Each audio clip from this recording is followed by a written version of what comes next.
Okey, baik. Tadi pergi ke barat.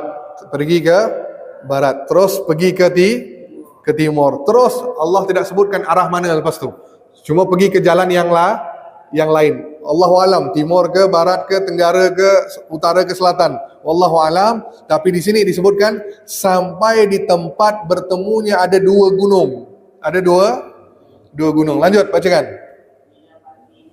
Di belakang dua gunung itu satu kaum yang Okey, di sebalik gunung itu ada suatu kaum yang mana kaum ini tak tahu berbicara. Tidak pandai ngomong. Maksudnya tak ada satu bahasa pun yang boleh mereka ucapkan. Lanjut. Mereka berkata, wahai Zulkarnain, sungguh Ya'juj dan Ma'juj itu makhluk yang berbuat kerusakan di bumi. Maka bolehkah kami membayar imbalan agar engkau membuatkan dinding penghalang? Baik, di sini dengarkan baik. Lihat hebatnya Zulkarnain. Zulkarnain itu bukan menjelajah seorang diri, tapi dibawa tim.